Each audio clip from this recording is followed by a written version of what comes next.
things were very different in the 80s. You graduated in 84, if I remember well. That's right.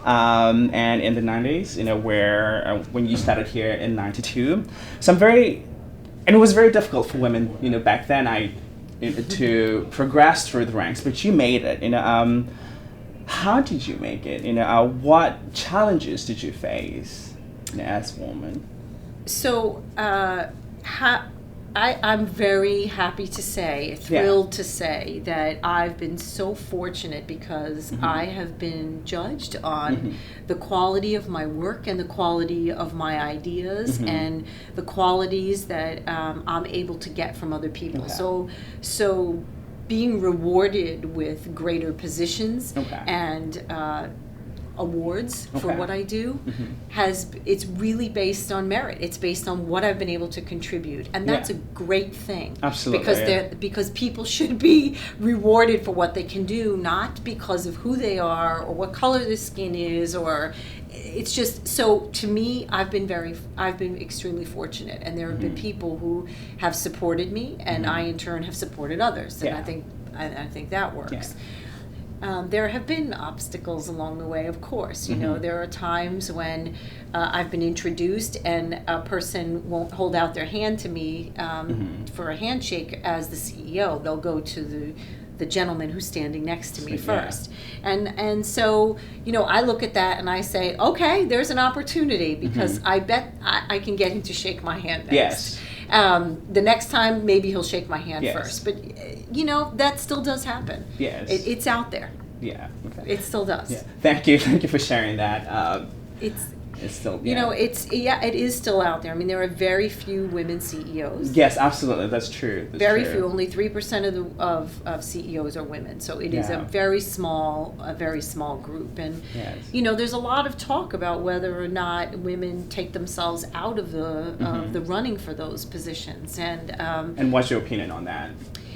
I think that some do. I think that some women say, "Will I be able to do that?" Instead of having the confidence in themselves to say, "Yes, I can."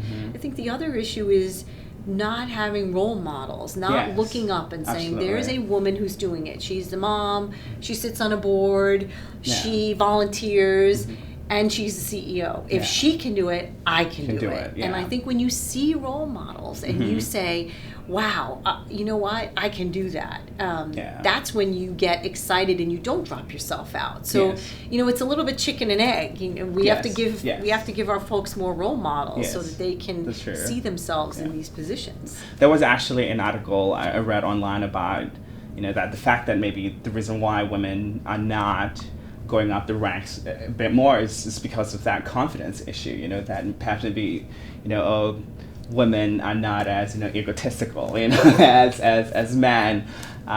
Maybe egotistical is not the right word, but how, men tend to have overconfidence in themselves and in their abilities. And, well, there's a lot of writing about whether or not men get more positive reinforcement for their confidence. And I think that's changing. Actually, I think there's been a lot written lately about how to take women's leadership and their styles. Absolutely. And to reinforce that those are good things. And so I do think that's changing. And as well. Yeah. I do, and I think women are getting much more of a healthy self-confidence.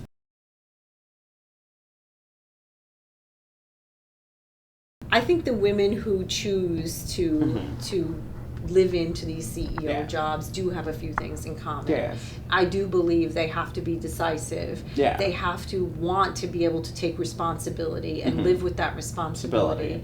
And they have to really understand the job they're in. They have to really know what they're getting into to do a great job. Now, I don't think that's just a woman thing. Absolutely. I was about to say the same thing as well. That's gender neutral. That is, to me, if you self-select to say, I want to run this company, I think you have to know what you're in for, whether you're a woman or a man. I think you have to know what you're in for. And I will say, I know you want to talk a lot about business, but there are many, many women who are CEOs or leaders in fields that are pro bono, in charity fields, in running museum, things that are they quite don't get the same stature Oh, as yeah. running a business. Exactly. And they have all Yeah. those qualities too, you know. And when you think about the principal of a school or someone, the headmistress of a school, Yeah. those people have leadership skills. They're Yes. running small businesses and sometimes big businesses, Businesses, yeah. but they don't get the same